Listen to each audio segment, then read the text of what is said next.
up?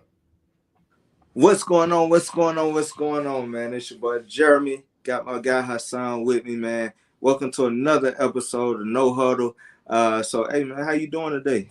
What's going on, party people in the place to be? It's Hassan the African, and I'm feeling good, feeling great. This is a great Yes, episode 9 in the works. yes, sir. Yes, sir. Hey, we appreciate everybody for joining us live, man. Catch us live every Saturday at 7 p.m. No Huddle with Jeremy and Hassan, man. Pardon us, man. The ops, the internet is the op right now. But as my co-host was saying, catch us every Okay. Saturday at 7 p.m. Eastern Standard Time. Yeah. Sorry about that. Dealing with home Wi-Fi right now. Yeah, I was just But telling the man, the internet is the ops right now. We yeah, want yeah, yeah. They don't want us to be great. They don't want don't us to want be us to great. win. But yeah. Definitely follow us at YouTube on at Fan of Atlanta 365, man, where you can catch No Huddle every Saturday at 7 p.m. Fan of Atlanta 365 as well. When I do put out videos, man, don't forget to tell everybody, tell your mama, tell your daddy, tell your sister, tell your brother, tell your dog, tell your cat, tell your snake, tell your rat, and throw in your volunteer if you have one, because the Georgia Bulldogs then did that. And we are doing that. I Hey, told y'all, don't hey. sleep on us. I know y'all been hyping up the Tennessee Volunteers, and we made them boys look like they trash. So you know what I'm saying. But hey, I know we still handling business right now. But shout out to the Nittany Lions. You said they took care of Indiana. Yeah, Um, yeah, about time, man. who else? Who else I want to shout out to? I don't want to shout out to nobody else. Everybody else don't matter. Uh, yeah, and also I know this not your team, but it's your city. The Philadelphia Phillies will be Yeah, squaring off again tonight against the Houston Astros. Right now, the Houston Astros lead the yes, World sir. Series right now. It's 3-2, and I think they Mhm. playing tonight in Houston. Yeah, So Philadelphia Phillies look to continue this playoff series to force a game 7, and the Houston Astros they looking to take care of business tonight in Houston. Hey, just shout out to both teams who made the best man. Made the best team win. For me, I think that's all I got, man. Hey, you got anything for the people? nah, man. Again, the enemy of my enemy is my friend. So go Phillies. I hate the Astros. So that's all I got to say about that. Right. So we definitely got some great topics for y'all today, man. I think this one's gonna be another good one. So hey, definitely don't forget, man. Hit us up. Comment in the comment box, interact like y'all been doing, man. Cause we love interaction. Definitely shout yourself out. Let us know you're in the building, whether you join us on Facebook, Instagram. I'm sorry, not Instagram, YouTube or Twitter. Definitely let us know you're in the building. But yeah, we got some good topics. So we're gonna go ahead and get this thing kicked off. So, Hey, we're gonna go ahead and do it like this. We're gonna start off with the great one. Which team or teams currently with the losing record have the best chance in your opinion to make the playoffs? Who you got, bro? you might not like this one, but I'm going with the Bucks. The Bucks. Um, even though of all the teams that currently have losing records that are in contention, they seem to have the easiest path. No offense, but the NFC South, no one's really running away with the division lead. The Yep. Falcons are currently the division leaders, but they're 500. They're 4-4. Yep. At 3-5, this is still anyone's division. The Saints technically have a shot, but looking at the landscape and looking at the schedule, I think it leans more to the Bucks getting in. Not necessarily, they could potentially win the division still, but I think it's a higher probability that they'll enter in as a wild card team. If you look at the NFC West, I mean, right now the Seattle Seahawks are starting to distance themselves. But again, I don't know if I truly trust the Seahawks just yet. So that's still, within 2 games. So the 49ers could sneak in there. The Rams could potentially sneak in there. But just looking at the entire landscape, I think the Bucks have the easiest path to the playoffs. Got you. And yeah, I definitely agree. The Bucks definitely have a chance. I mean, I did say that the Falcons would sneak into the playoffs. I didn't envision them winning the division. However, I do believe in my team, and I told y'all I'm gonna stick with my team, and I see us keeping this division lead. However, I do agree with you that the Buccaneers do have an easier road.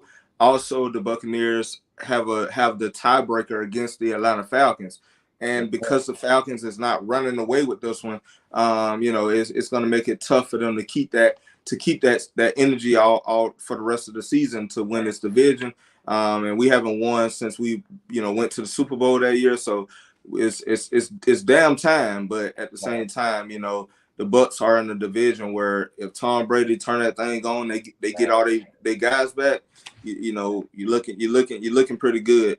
But I'm gonna actually go with your team. I'm gonna go with your team this time, the Rams. I know they're not looking they're not looking good. They square off tomorrow against the Tampa Bay Buccaneers, so both teams are looking to come out of this dark hole that they've been in. But I feel like the Rams are more poised than the Tampa Bay Buccaneers. I feel like, yes, Tom Brady, who you never know what you're gonna get out of Tom Brady. Are you gonna get the Tom Brady that we know him to be, or is he still gonna be the Tom Brady he's been the same, the whole season pretty much? Right. The Rams defense is what I believe can get better.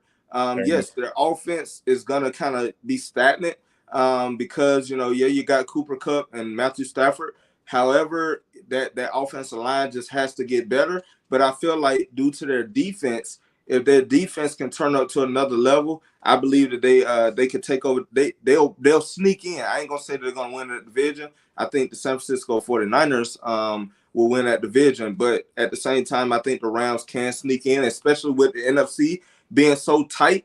There's going to be some teams. There's probably going to be one division or maybe even two where you'll see two teams from that division. Look at the NFC East. You got three teams right now that's running, that's doing their thing. If they was in other divisions, they would be leading those divisions. Absolutely. But you also have some teams that's been neck and neck. So, that last playoff spot, I believe, would go to the Rams. I'm looking at their schedule right now. They're currently 3-4. But they have Tampa Bay this week. I believe they're going to beat Tampa Bay. And it's at Tampa Bay. And then you got the Cardinals. I definitely believe they're going to beat the Arizona Cardinals. Then you got the New Orleans Saints in New Orleans. I think you guys are going to be able to take it to New Orleans and get pressure on Andy Dalton. And then you got Kansas City. I do believe they'll lose that game. And then Seattle, you come home for Seattle. I actually got y'all winning that game. I think, yes, I love Seattle. I like Kenneth Walker. Geno is playing on another level. However, I believe that y'all defense will be able to show up that game. It's a division game. Geno haven't seen that pressure yet. I don't think he's gonna be able to withhold that how he's been playing. And also, I feel like Cooper Kupp. I mean, they don't have nobody that can slow down Cooper Kupp. So I got y'all beating the Seattle Seahawks. Then I also got y'all beating the Las Vegas Raiders. It's in Las Vegas. I got y'all actually beating the Green Bay Packers. That's going to be a game that could go either way. But I think you guys are better than the Green Bay Packers, in my opinion. And then I got you guys beating the Denver Broncos. And then I have you losing to the Chargers. And then that last game of the season, I do have y'all losing to the Seattle Seahawks. However, y'all are 10-7. 10-7 in the NFC, I believe, can sneak you into the playoffs. So I got y'all winning, getting into the playoffs on the NFC side. But I did pick an AFC team. I got the Cleveland Browns. I know that right now they're in a division where it's kind of hard. They don't, you got Nick Chubb. I believe your defense can be better. Myles Garrett can definitely be better.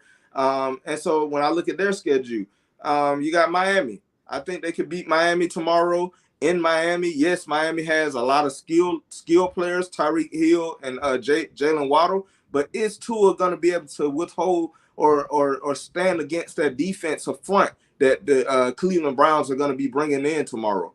And I think that's when Tua is going to get his test. Then you come at the Buffalo Bills. I believe you're going to lose that game. Then you come in and play Tampa Bay. I believe that they're going to be better than Tampa Bay. And then and if you can go 2-1 in these next 3 games, you get Deshaun Watson back on December 4th at Houston. I believe they could beat Houston, especially when you bring in Deshaun Watson with Nick Chubb. You got Amari Cooper. They definitely can beat Houston. And then you come again and you play the Cincinnati Bengals. That's going to be a game that I believe they're going to lose. I think the Cincinnati Bengals are better, and hopefully they'll have Jamar Chase back by then. Then you come and play Baltimore Ravens. I think they're going to actually beat the Baltimore Ravens with Deshaun Watson at the helm. That's the reason why I believe that they're going to be able to beat LJ and the Ravens, because yes, the Ravens did get better, adding Roquan Smith, and but they have lost some of their playmakers on the outside in the receiver position. But you got Lamar Jackson, so that's always a plus. But I think the Cleveland Browns will surprise the Baltimore Ravens. It's a division game, so both teams know one another. I think you're gonna beat New Orleans that following week, and then you got Washington. You're at Washington. You're gonna beat the Commanders, and then you end the season with the Pittsburgh Steelers. I believe you're gonna beat the Pittsburgh Steelers with a record of 10-7. I think you're gonna sneak into the playoffs as well. And so those are my two teams from the AFC and the NFC that's right now currently losing. However, I see them taking that step. And last point, in the NFL and football, it's not like basketball. Basketball, it takes some luck, but also the best team will win for the most part. In football, it's the team that peaks at the right time. Right now, you're halfway in the season, and I think this is when the Rams turn that thing around. This is when Cleveland try to at least win 2 more games in these next 3 games. You get Deshaun Watson back. Now, we don't know what Deshaun going to look like, but I think with Deshaun coming back, that adds another dimension to your offense. Now, it takes the pressure off of Nick Chubb a little bit more, because now you have to worry about Deshaun Watson. And Deshaun Watson can throw way better than Jacoby Brissett. So I believe that the Cleveland Browns will get better if they can just ink out 2 wins. I don't care who they get them against, but if you can at least get 2 wins in these next 3 games, that give Deshaun Watson a chance to come in and help this team take it to another level. And I think the Rams will be able to bring back, because man, you've been saying it. I think if they can at least win a couple more games, stat some wins up, I believe Whitworth will come out of Whitworth. Whitworth. Yeah, he will come out of retirement. You may get OBJ. You never know. So I think that's going to help them get, make that playoff push. So I got the Rams on the NFC side, and I have the Cleveland Browns on the AFC side. Fair enough. I like your points, but you're still wrong. If you look at Tampa Bay's schedule, and the main reason I didn't pick my favorite team is because they have 2 games where I suspect they're going to lose, which would be the Chiefs. And for some reason, we don't play well historically against the Packers. So that's another team that for whatever reason, we just never play them well. So those two teams in those 2 games, I don't see them winning those. And the fact that our offensive line play is the way it is, and we are currently last in the league in rushing. As it gets colder and colder, we are not a cold weather team. Right.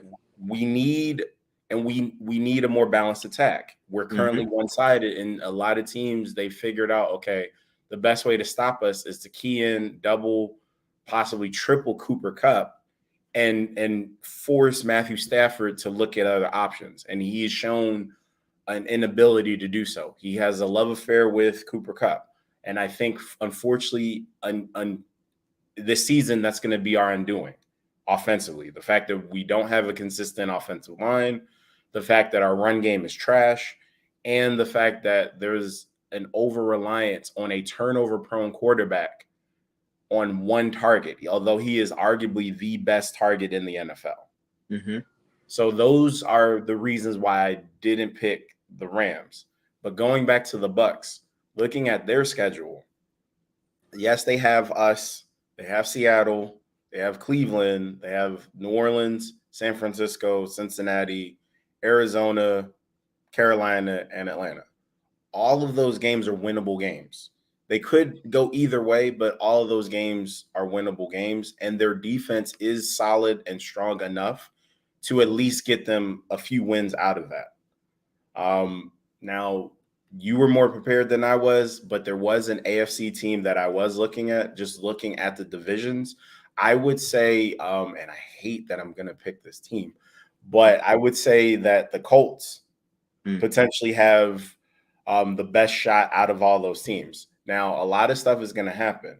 To counter your point against the Browns, yes, they could hold the line and get one, go, 2-1 or some combination, and then get Deshaun Watson. But we don't know what Deshaun Watson looks like. Right. Right. We have not seen this man throw a pass in damn near 2 years. So that's a lot of faith, and it's warranted. He When he last played, he was one of the top quarterbacks in the league. Fair enough. But almost 2 years is almost 2 years. You're going to need at least a couple weeks to get football, like to be able to take that first hit and all of those football things actually translating onto the field. So we don't know what he's going to look like. And that's with the assumption that the Baltimore Ravens and the team ahead of them, the Bengals, are going to somehow fall to a point where they can actually be competitive enough to get that last slot. Because I still believe the Ravens are going to win that division. I don't know how they're going to do it, but they're going to. Yeah. And if they're going to win the division, then that means that the likely outcome for the Browns to sneak in would be they would have to be the second in that division. Are you saying that you can see this Browns team, assuming Deshaun Watson is the second coming of what he was 2 years ago, is good enough to leapfrog the Bengals? No, I don't think. I think it's going to be the order of Baltimore, Cincinnati, and then Cleveland. However, when you look at the AFC, yes, you have the Chiefs coming out of the AFC West most likely. Maybe the Chargers can sneak in there, but can they win enough games? Because they've been inconsistent. And we're going to talk about the Chargers a little later. I got a few things on the Chargers, but I just don't think that the Chargers will be able to make that push this year. Right. Broncos, we already know they done. I mean, they lost Bradley Chubb. They done. Right. The Raiders ain't going nowhere. And then when you look in the AFC East, yes, you do have the Bills. The Jets have been surprising a lot of people this year. And then New England is on their tail. And then you also got Miami. But right. I don't think Miami is going to keep up that same the success that they have been having. I think they're going to be the ones that's going to slip. Will the Jets be able to keep that same success? I just don't think so. I think the Jets will slide as well. That's going to open up a extra wild card spot. And I think also you got the AFC, the AFC South. Yes, the Colts could sneak in there. They were my pick to go to. I think I had them going to the Super Bowl against the Falcons or going close to the Super Bowl. Right. But with Matt Ryan being benched and JT Jonathan Taylor just not having the year that I thought he was going to have. And then you got Michael Pittman Jr. However, they just haven't been consistent. They've been going out there losing games to teams that they probably should have beat. And I just don't think without Matt Ryan, you're better. I don't think you're better. So I see the Colts sliding as well. And then when you look at the top of that division, Tennessee has been pretty good. They may win that division. Jacksonville and Texans, they're not going anywhere. Right. So you have an open slot for a wild card team, and I think in that division you're going to have 3 teams that's going to be in that wild card in the playoffs. So I think that's how the Cleveland Browns will make the playoffs, by sneaking into that wild card. Another point I want to make, going back to the Bucks, yes, they do have a schedule that kind of plays into their favor. However, I would argue that the Tampa Bay Buccaneers, just like the LA Rams, are struggling with their offensive line. Absolutely. Also, I believe, based on the last few weeks, the NFL has kind of figured out Tom Brady. Tom Brady haven't really been effective like he normally have in the short passing game. I also believe that Mike Evans is starting to decline with his skill level. When you look at that last game, he was able to play. I mean, he missed a wide open, and I'm not saying that a receiver can't miss a pass, but you're starting to see that Tom Brady and Mike Evans don't have that connection that they normally used to have when you look at back maybe like a year or two ago. I don't think that they have that connection anymore.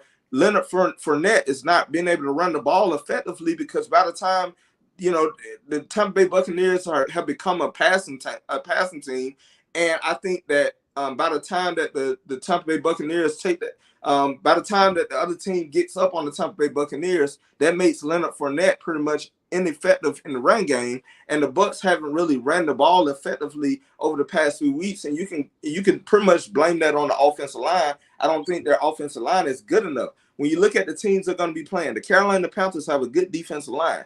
Atlanta, we can get pressure to you, but okay, we're not going to really sack Tom Brady as much. But we also saw that the Atlanta Falcons should have won that game, the first game. And then also you got New Orleans, who have owned Tom Brady. This year, yes, they lost to Tom Brady, but Cam Jordan is coming to eat.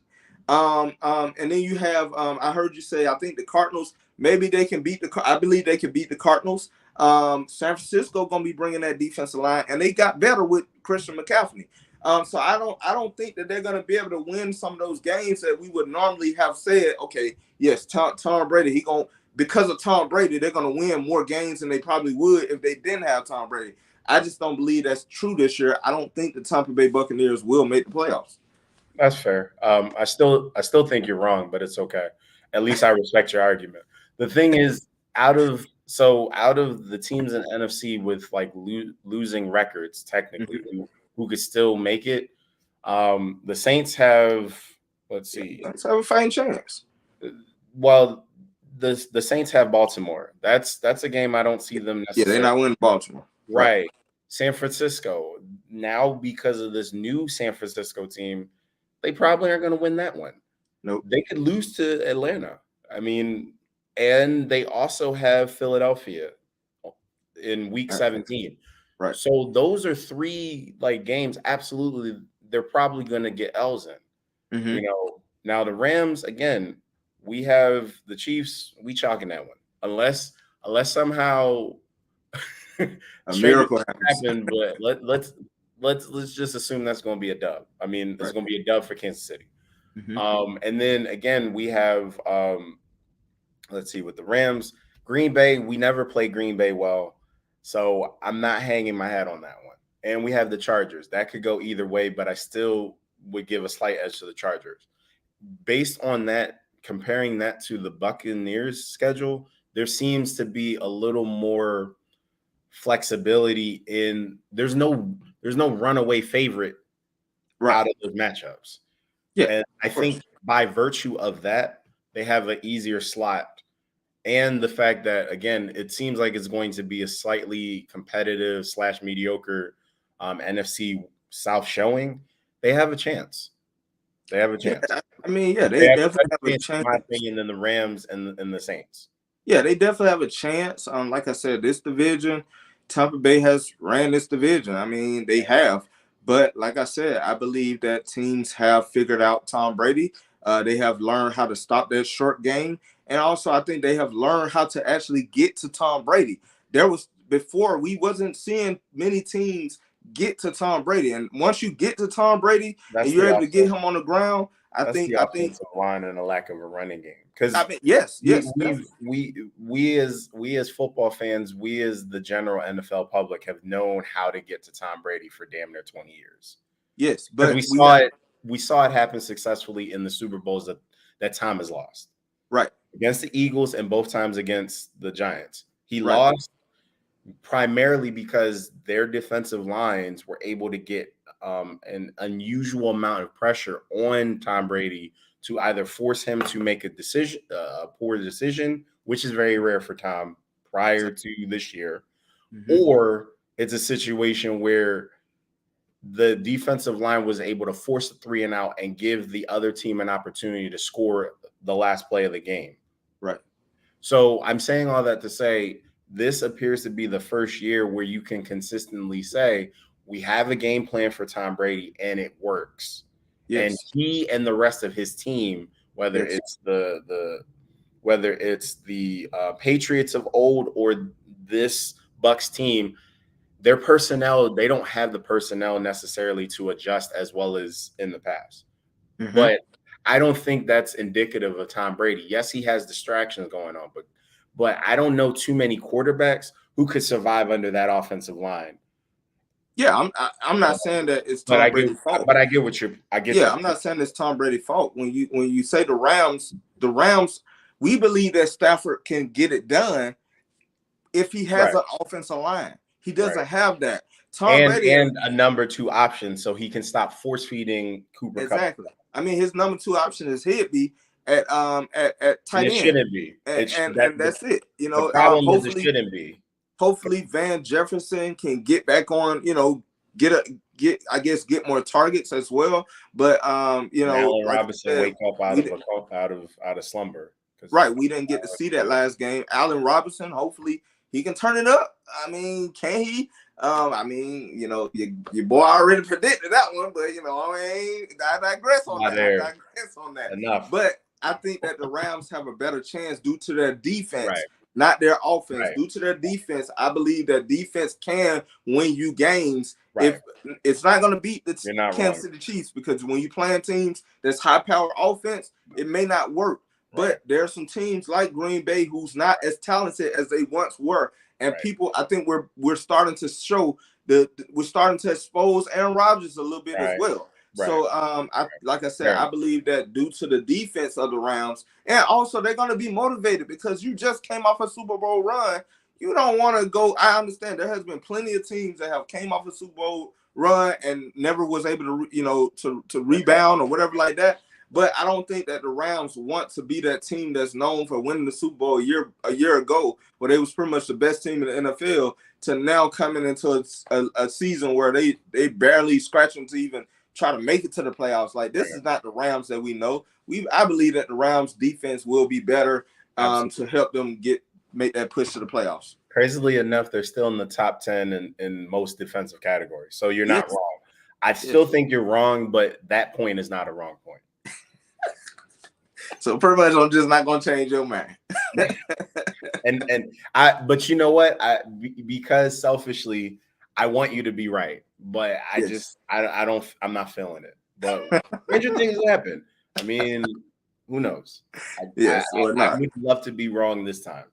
Yeah. You're gonna be wrong because I've been right a lot, you know. So I'm gonna go ahead and give you this one. But I did say the Tampa Bay Buccaneers will not make the playoffs. You did say, and my Falcons will go all the way, and we still gonna go all the way, and we're gonna, you know, but we're gonna get to the Falcons a little later.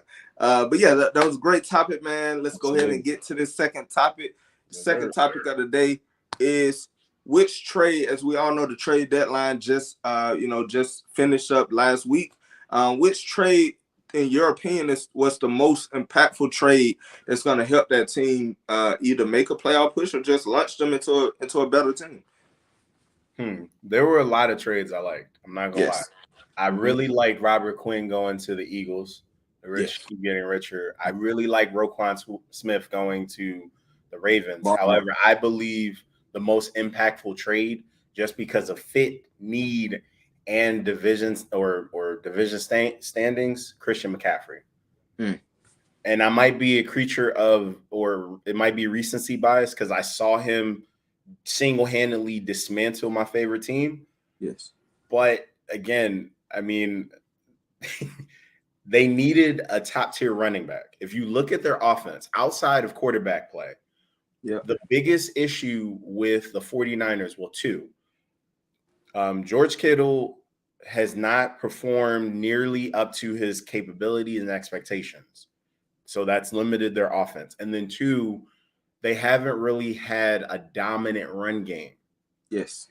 They've had running by committee this year, and they have in the past. But now you can hand it off to McCaffrey in a multitude of ways. It opens up your offense, and you already have a super dynamic wideout in Deebo Samuel.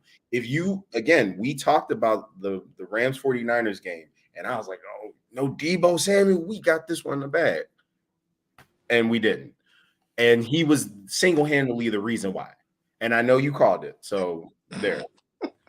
Broken clock is right twice a day. Enjoy. But that being said, Christian McCaffrey is going to impact this offense in a major way. And their defense, I mean, we know the talent on their defense. Yeah. And now, depending on how Deebo Samuel is, he doesn't have to be the focal point anymore. That offensive line is solid. Now, Christian McCaffrey, where he was struggling to get open holes to run through, and he's not going to have to worry about that anymore in a division that is still up for grabs. Yes, Seattle is doing well. Kudos for them. Clap, clap. Great story. But I don't see it lasting the entire season. I'm still rooting for Geno Smith because he looks really, really good. From the eye test, he looks like an NFL starting Pro Bowl potential caliber quarterback right now. Mm-hmm. I love it for him.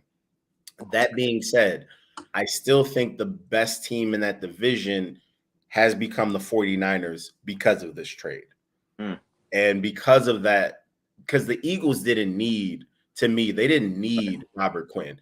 It's just a luxury toy. Great. They're going to get pressure either way, but now losing Hargrave or, losing certain players, the sting isn't as much because they have Robert Quinn. And Roquan Smith is going to essentially a playoff team.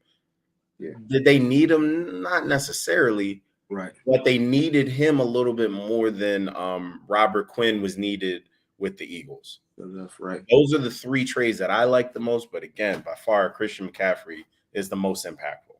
Mm-hmm. Yeah. I definitely like that Christian McCaffrey pick because I felt like Christian McCaffrey for a long time with this Carolina Panthers. I've seen him a lot of times because I'm in that division. He had some great years when they had Cam Newton. But then after that, it was kind of like he was the one-man show. He was the only thing that they had. Exactly. And Christian McCaffrey, not only can he run the ball, but he can catch out the backfield. So he just takes he does impact the San Francisco 49ers when it comes to the things that they're able to do. Like you said, Deebo Samuel, now that's going to open a lot of things up for Deebo Samuel because now you can't just focus on Deebo now. You have to worry about where's number I think he wearing number 27. I don't know what number he's wearing, but he used to be number 22. You have to worry about Christian McCaffrey, and now with Deebo Samuel. However, where I argue you back, like where I try to counter what you're saying. Okay. And I did say this when before you guys game. I said with the second week with Kyle Shanahan, now Kyle Shanahan is going to be able to draw out some stuff that's going to play into Christian McCaffrey's hand. I think that first week it was just like, hey, we just need you out there. Just put your name out there. Maybe you can create a diversion, and we can kind of win off that. But last week, you could tell Kyle Shanahan did a lot of scheming up to try to get Christian McCaffrey in that game, and Christian showed out.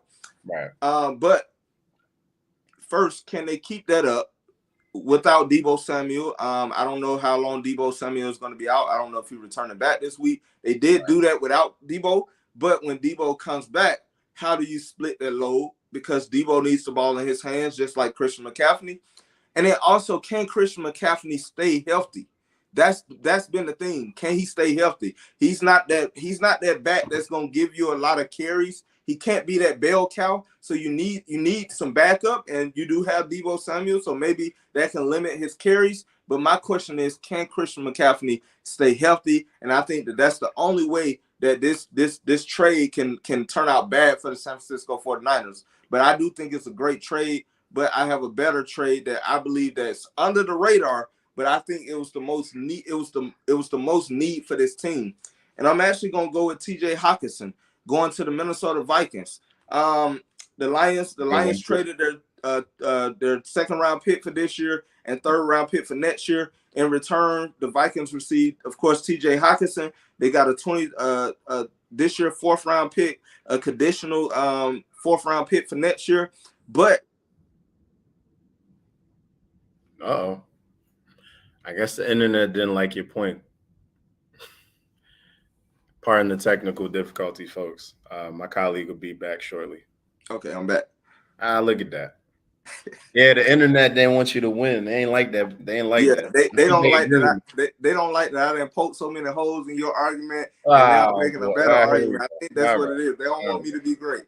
They All don't right. want me to be great. But getting back to my point, with that conditional pick for next year, if the Vikings win a playoff game, that pick become a second round pick. I'm sorry, a fourth round pick for next year. So it's no longer a conditional pick. It becomes an actual fourth All round right. pick for next year. So of course, I believe that the Vikings can make it to the playoffs. I said coming into the season, I felt like they got better. But let me tell you what TJ Hockenson does do. Like why this trade was so great. First of all, he's a physical tight end who can not only pass catch but also block. He feels a need for the Vikings. The Vikings had one of the worst tight end groups in the NFL. Now you add TJ Hockenson to the mix. That they feel the need. Also, he's young. He's 25 years old. Has a lot of years ahead of him. He was drafted in 2019, first round, 8th pick overall, top 10 player. So that means he has to be pretty good, right? 6'5", 244 pounds. He stays within the division. He's used to playing the Minnesota Vikings. He's familiar with the Minnesota Vikings. Now he's going to be on the Minnesota Vikings team, and he's going to be able to go against the Detroit Lions a couple of times every season as well. And he's familiar with the division. Green Bay, we know, is declining. Eventually, Aaron Rodgers is going to have to retire, and they're not going to be the Green Bay Packers that they once were. The Chicago Bears, maybe they could take that step forward if Justin Fields can get some help, and if he can develop over the offseason, maybe they can get better. But they did lose Khalil Mack, so they're deep, and Roquan Smith now, so they're gonna definitely have to rebuild that defense. But it's gonna be a while before they're winning again. And then you have, like I said, the Detroit Lions, who I do believe got better. Unfortunately, they haven't been able to show that this season as far as like winning games, but they have shown that they're going to be a team. More competitive. If they keep bringing in good talent, I believe that they're going to eventually become maybe that second best team in this division. But when you look at the Minnesota Vikings, I mean, they have all the talent in this division. He's going to be alongside Justin Jefferson, Adam Thielen. You got Dalvin Cook in the backfield, plus you got Kirk Cousins throwing to you and not Jared Goff. There's a difference between Jared Goff and Kirk Cousins. And also now it's a slight difference. I agree, it's a slight difference. But when you have so many playmakers on the outside, it opens so many opportunities for TJ Hockenson to be effective. And I believe that he's going to be able to get this team to another level, especially going into these playoffs where they're gonna need these weapons. Their defense is pretty good, but offensively, if they can bring in a solid tight end, maybe that's gonna help Kirk Cousins, because we also know that the tight end is always the quarterback's best friend. It's always his best weapon, because it's not much risk. It's not much risk. And so you're gonna have to, who you gonna double? You gotta double Justin Jefferson. Adam Thielen, he's no longer that, the Adam Thielen we have known, but he's still pretty solid. And then now you got TJ Hockenson, but you still got that big guy Dalvin Cook in the backfield who can scorch you. So it's pretty much pick and poison. And I believe that pick was more impactful, and it's going to help launch the Vikings and hopefully win a playoff game. They win a playoff game, they turn that conditional pick into a fourth round pick, into a solid fourth round pick. So I believe that the TJ Hockenson trade was probably the most impactful before the trade deadline. Fair points. I guess my follow-up question is this: do you believe that the Vikings would have made the playoffs without this trade? I believe they would have made the playoffs without the trade, because, like I said, you got two outside receivers, plus you got Dalvin Cook in the backfield. However, Kirk Cousins scares me. When he plays a team that's more superior, he tends to not really be able to win the game. He needs to be a game manager. And I believe when you add in a tight end who can not only pass catch, but can also add some extra blocking to this offensive line to help Dalvin Cook open up some holes, I believe that's why it's going to be best. And I believe that they can win a playoff game. Could they win without him? I believe that they could, but only if Kirk Cousins is a great game manager. But adding him, I think that they have a better chance of winning, even if they play a superior team that's clearly better than them. And then in the NFC, I mean, yes, the Eagles, which I do have an argument against the Eagles. I was kind of looking through a few things, and I'm like, the Eagles are 8-0. I can't take that from them. However, I haven't seen them really play nobody. I ain't seen them play nobody yet. Wait a minute. That can challenge them. Wait a minute. No, damn, stop it. Wait a minute. Everybody's like, oh, Dallas. Okay, Dallas, but they also had played Dallas, and they made Dallas look like nobody. Don't do that. They had Cooper. They had Cooper Rush at quarterback.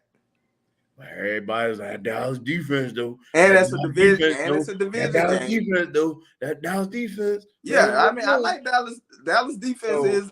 Don't do it. Okay, I would give them. I would give them that. I would give them that game.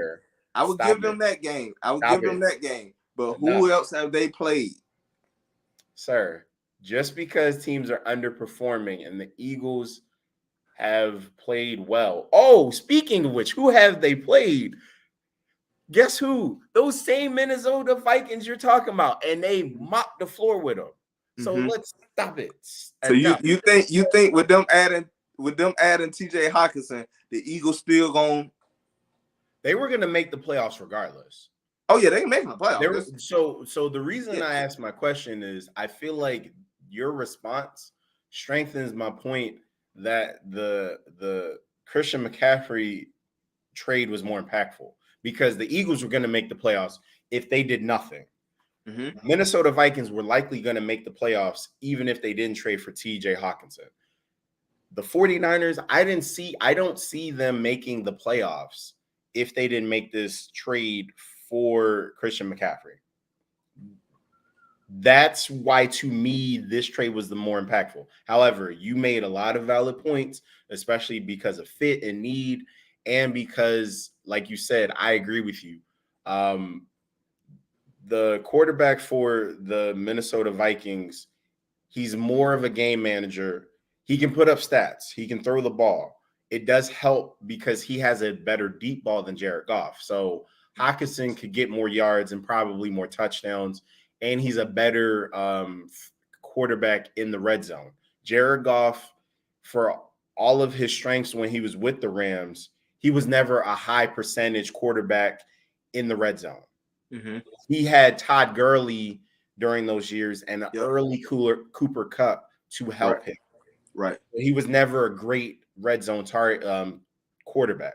But you go to an offense where you're probably going to be one of the primary, if not the primary targets, passing targets in the red zone. Yep. So I like it, but I still think Christian McCaffrey is the most impactful trade by virtue. He makes a team that possibly could not make the playoffs into likely the playoff representative for that division. And I didn't ask the question for you to slander my hometown team. I'm just saying. You just saying too much. You ain't never let me make my point though. No, my point was when you look at the Minnesota, when you look at the NFC, yes, the Philadelphia Eagles are at the top. Okay. Yes, Seattle. We don't believe that Seattle is really as strong as they are. I think they just have won games. Yeah. And because the Rams have lost a lot of games and San Francisco kind of took a step back, and then now they're starting to look like okay, they can make that push. I don't see Seattle keeping that success throughout the season. So I don't even really have the Seattle Seahawks making the playoffs. Right.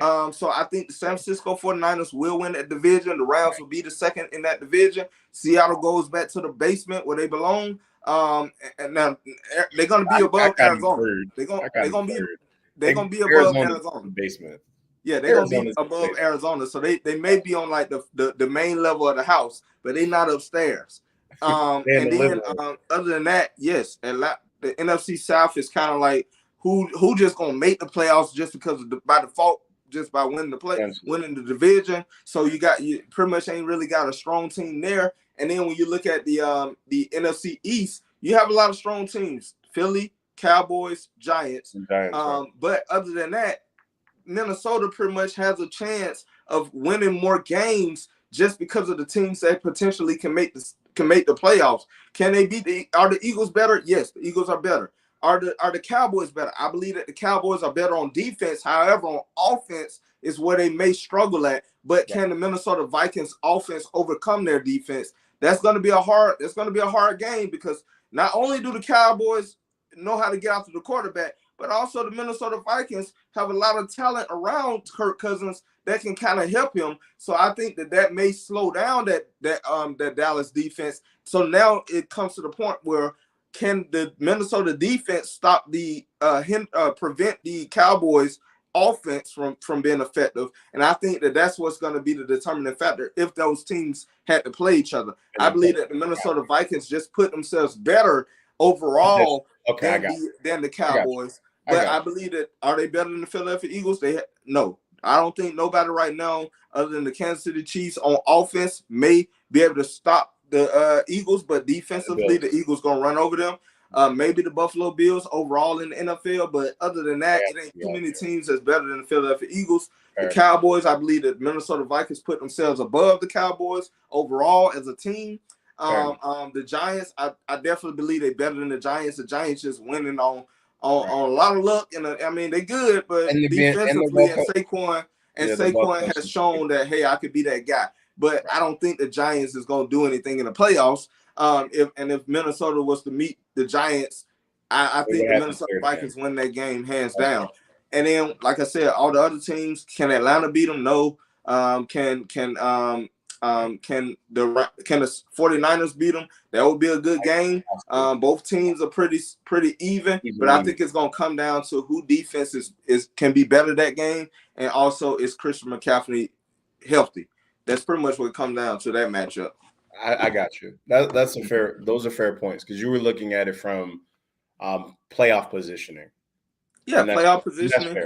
Also over time, like, I mean, you got so many weapons, and I think San Francisco, where they go wrong at, and it's not San Francisco's fault, it's actually Kyle Shanahan's fault. But believe me, I know Kyle Shanahan, because we know what he did for my team. The thing about Kyle Shanahan, he gets in his own way. Yes. And he wants to be this offensive guru, this offensive genius. And same thing is Sean McVay. Same thing with Sean McVay, but Sean McVay was able to overcome that because he actually had a defense that can make stops.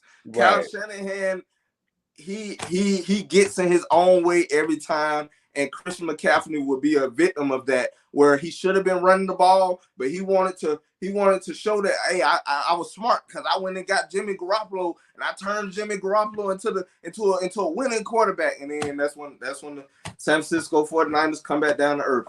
So I think Minnesota made although this trade has went under the radar, but I believe that this is the most impactful trade that you can reap a lot of seeds from this one, because over time, I mean, it's going to get better, and I believe that they're set up more to win a Super Bowl than the San Francisco 49ers are with this trade.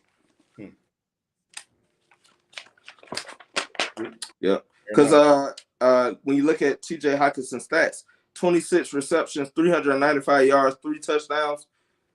That's not going to happen in Minnesota. He's going to get way more targets. Like double, possibly triple all of that. Right. He's one of the best tight ends in this league. Absolutely. He's one of the best. So I believe those numbers.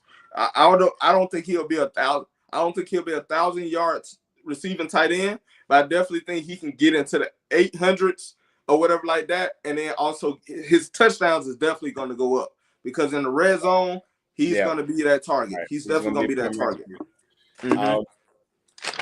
I think he could potentially. He reminds me a little bit of Todd Heap. Yeah. But just a balanced tight end. Yeah, just a faster Todd Heap. Yep. And he's young, so yeah, I like it. I agree with that. So that's it. You got anything else on that topic, or you ready to move on? Nah, I still think I showed why I was right, but it's fine. Man, I think you just self-proclaiming all this. I think we need to let the fans vote.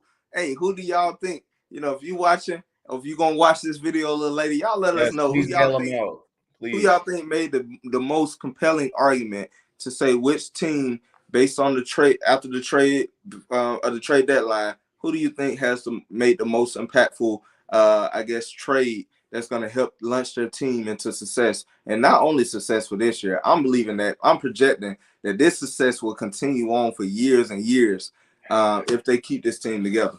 And you're tying your cart to the horse of the Lions. That's No, the one. no, Okay. no, the Vikings. Hey. Oh, sorry, you're right. The Vikings. My Yeah, the apologies. Vikings. Yeah, Yeah. There were worse carts, but I don't know. Yeah, sound a little. You got a little excited about talking about Super Bowl. The Vikings. I mean, stranger no, I things. didn't say they win the Super. I didn't But say they win the Super Bowl. they position themselves better. A better chance than the San Right. Francisco That's 49ers. That I think you're wrong, but it's okay. Okay. It's okay. I mean, Who see. better, Jimmy Garoppolo or Kirk Cousins? God, oh, man, that's like me asking me which vegetable is better, Brussels sprouts or asparagus. I hate them both. Brussels sprouts. We'll agree to disagree. They're both gross. It's like arguing which trash is better, the trash in the dumpster or the trash in the Herbie Kirby that's been sitting out there. Bro, like yeah, both are garbage. And I hold my nose either way, like, you know. Right. All right, so yeah, that was a great topic. I believe that was a good debate. We're gonna get to this last one, and y'all already know what time it is. It's time for us to make our lock pick, surprise pick, and game of the week picks. As y'all all know, when we say the lock pick, you saying, hey, this is a guaranteed win. Guaranteed win. Surprise pick is, oh man, I see an underdog. An underdog may win this one. And then we already picked our 2 game of the week picks. Also, what I plan on doing for this next show, I will calculate how we've been doing over the whole season. I think I done made some good picks, but you definitely made a lot of great picks as well. So it may be a close battle, but we're gonna go ahead and tally up just to see where we at. So I have those numbers for us next week. And I did make a good pick last week. I give you that. I give you credit. So I'm gonna go ahead and finish that success up this week. So we're gonna go ahead and get to this segment. It's called Lock Pick, Surprise Pick, and Game of the Week picks. Hey Hassan, who you got for your lock pick? Give me the Bengals over the Panthers. I don't have much to say after that.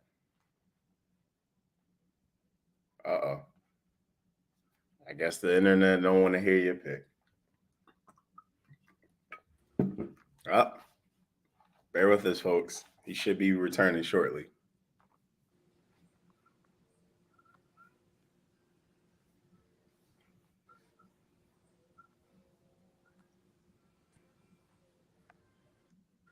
Okay. There we go. All right.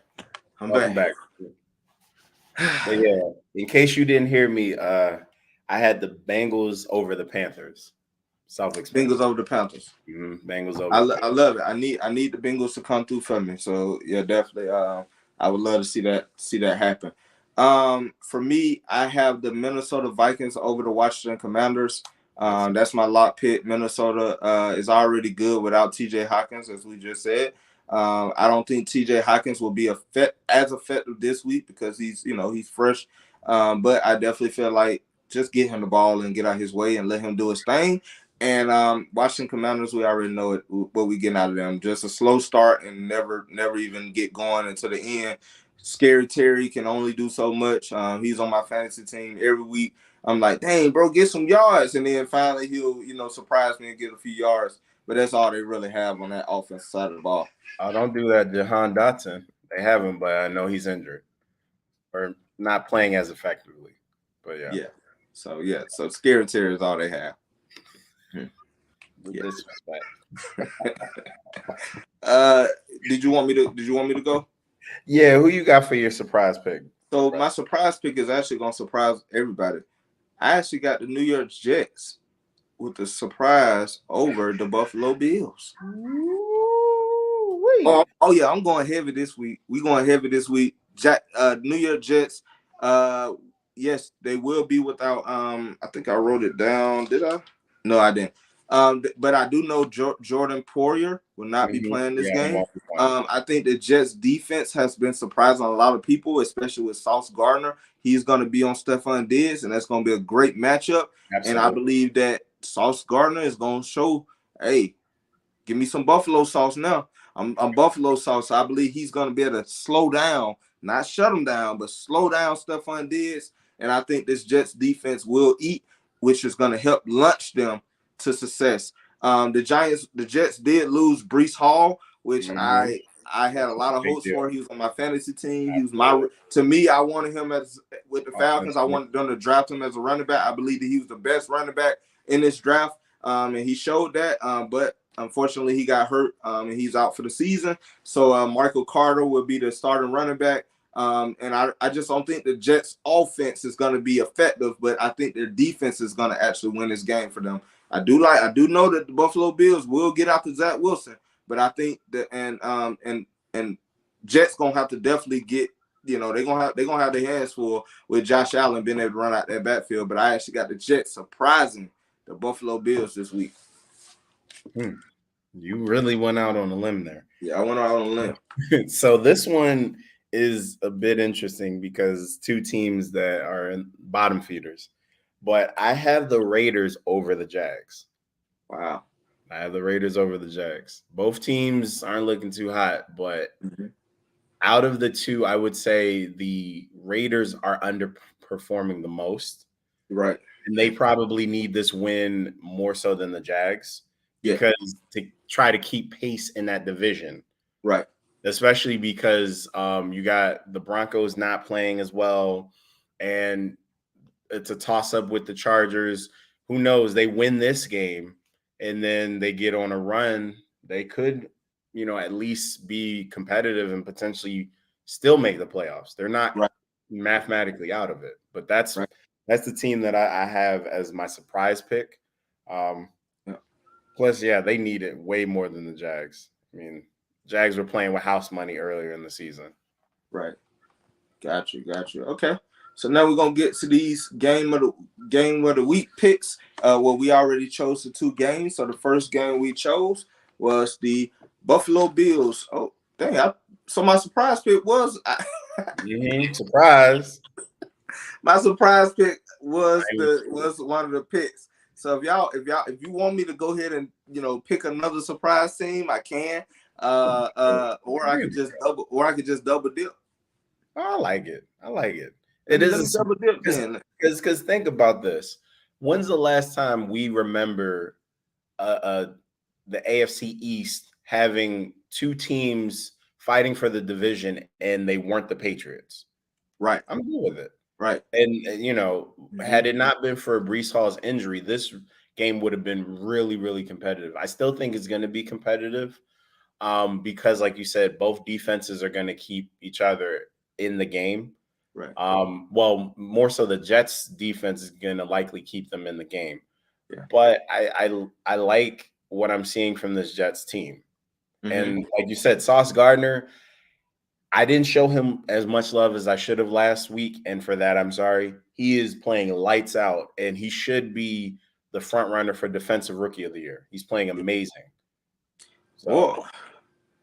Yeah, I would say Sauce Gardner, maybe Aiden Hutchinson. He had it. Yeah, but absolutely. I believe because the Detroit Lions haven't been winning, and I haven't really paid too much attention to him. I know he kind of started off pretty good, but I don't know how he's been. But Sauce Gardner, I have definitely seen him, single-handedly beat the Green Bay Packers, and he have won a couple of games. So if he can show out in this game. Oh yeah, I believe that puts him head and shoulders above everybody. Absolutely. And so that would definitely be a good moment for him to be able to go down there and slow down Stephon Diggs. All right, but I got the Bills winning that one. I'm sorry, man. So I got the Jets winning that one. So we might as well move to the last game. The last game, which is the game of the week, Atlanta Falcons versus the LA Chargers. Hey man, who you got?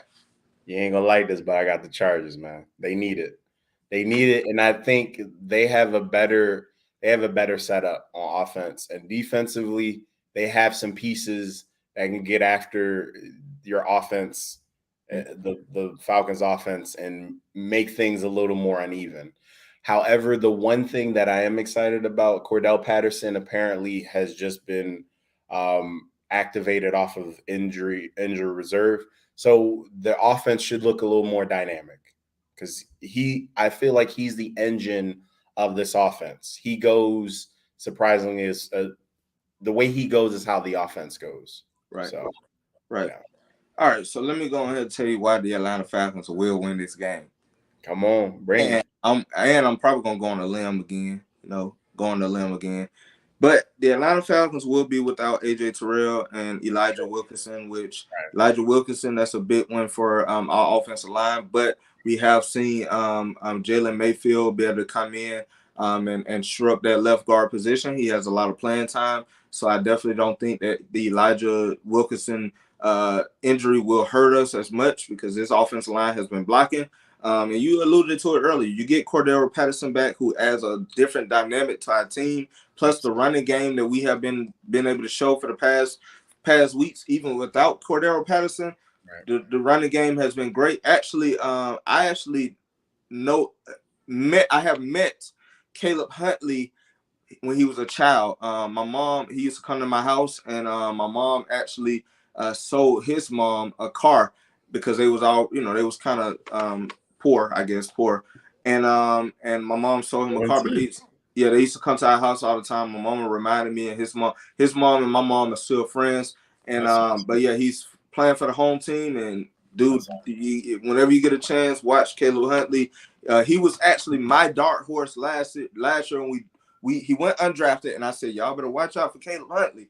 And his first year, he made the practice squad. He didn't really get to play, but this year he got to come in. And when we played we played the Cleveland Browns. That's when he put himself out there and let them know, hey, I'm about to take over this league. And so far, him and Tyler Algier has been doing their thing, which I believe that Algier was one of my favorite running backs coming out this draft as well. And the Falcons did get him.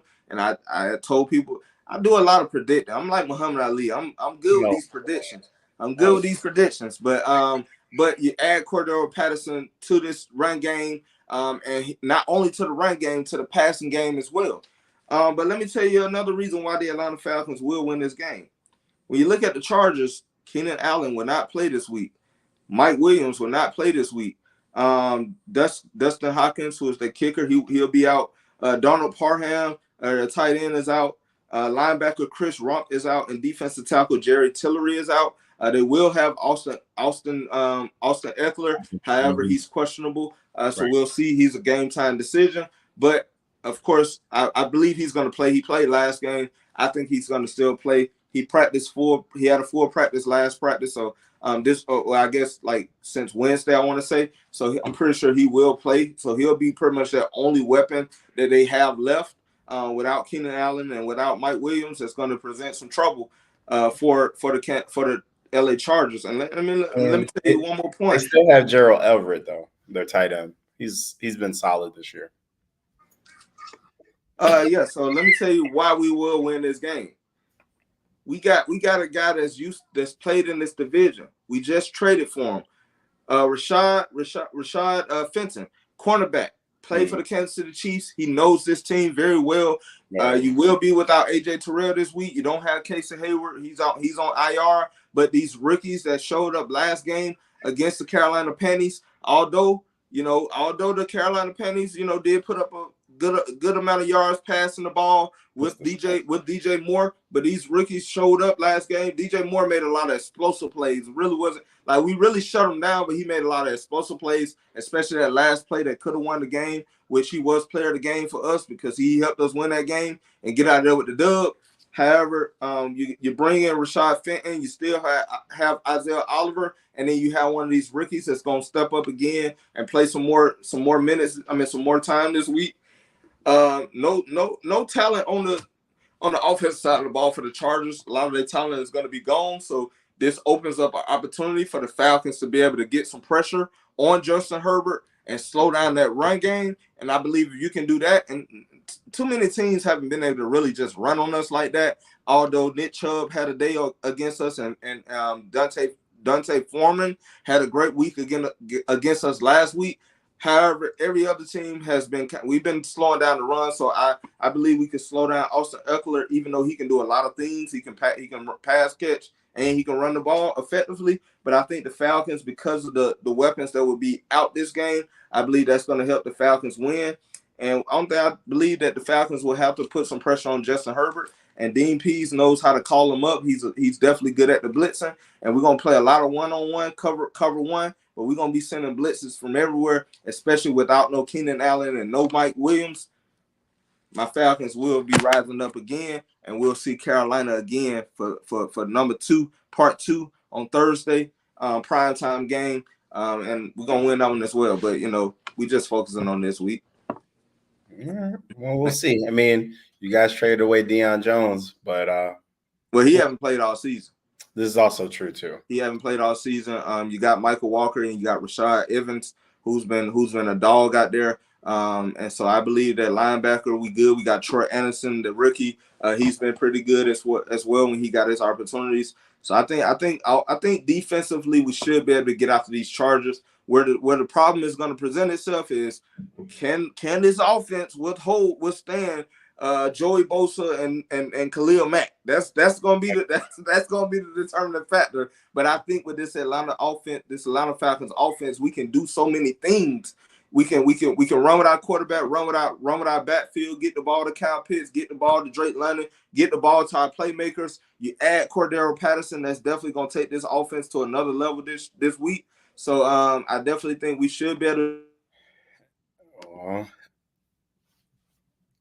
Well, before the internet interfered again, I was going to say, but Derwin James, but you also forgot about Derwin James. Yeah, I was about to say you definitely forgot, but we'll see. I mean, it should be an interesting game. I still have the Chargers winning. You clearly have the Falcons winning, and I can see how it could go either way. Yeah, and we at home, so them fans they're gonna show up. The fans, I got to give it to us this year. We showed up for these games, especially at home, and we got something to root for. I would say that we definitely have something to root for. But if these Falcon fans can show up again this week, and I think they will. It's against a pretty good team, and I believe that the Falcon fans, we already happy about that win last week, and I think we gonna show up against this Charger game as well. So shout out to the fans. Gotta love it. Yes, sir. So yeah, definitely been a great episode. Actually, our time was great today. Like we just over an hour. So definitely did good with the timing this week. But the topics was great. I really enjoyed the arguing back and forth, man. So we're gonna keep this thing rolling next week with some more topics for y'all. But definitely thank y'all for supporting the channel. Thank y'all for joining us live, and thank y'all for watching the show afterwards. Don't forget, go to YouTube, go to Fan of Atlanta 365, subscribe to the channel. You can catch us every week at 7 p.m. Saturday.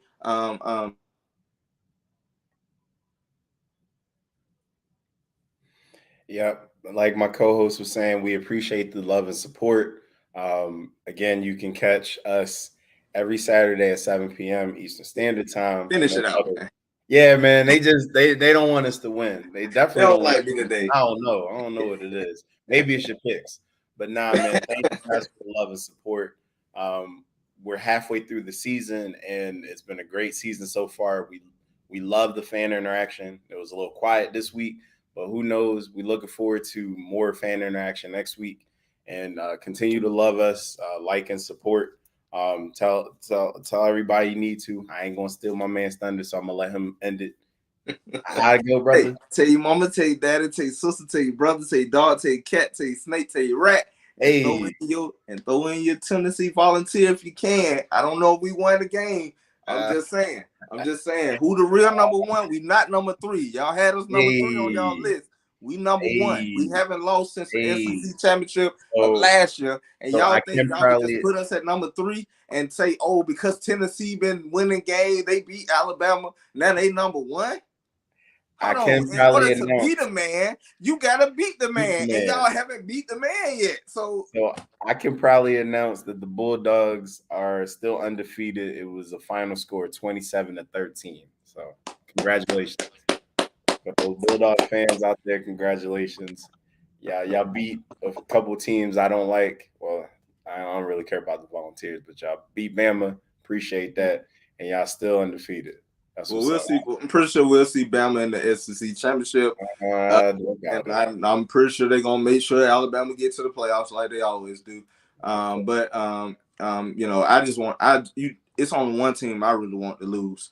It's one team I want to lose, and you know who that team is. But I digress on that. But so the rightful position where we're supposed to be at, and that's number one. And we're gonna go ahead and finish out this season undefeated, and we'll see whoever we see in the SEC championship, and see whoever we're gonna see in the playoffs. Hey. And see whoever we're gonna see in the national championship, because we will be there. I love it. I love it for y'all. Mm-hmm. Yep. But yeah, man, it's been a great episode. We appreciate y'all for joining us, man. Enjoy the rest of y'all weekend. Enjoy football Sunday, Monday, and Thursday, and catch us live again on Saturday. Hey, y'all have a great night. Be safe. And don't forget to set your clocks back. Georgia don't acknowledge the save time no more. Oh, all right. Well, everyone but Georgia, don't forget to set your clocks back. Yeah, we don't recognize it no more. So don't set your clock back. I don't want you to be late for work. Then next thing you know, you lost your job because you want to listen to No Huddle, and No Huddle told you set your clock. Hey, don't set your clock back if you're in Georgia, because they don't recognize it, and I don't want y'all to be late for work. Good man. Good man. Good man. All right, man. Hey, it's been a great episode, bro. We out of here. All right. Peace, y'all.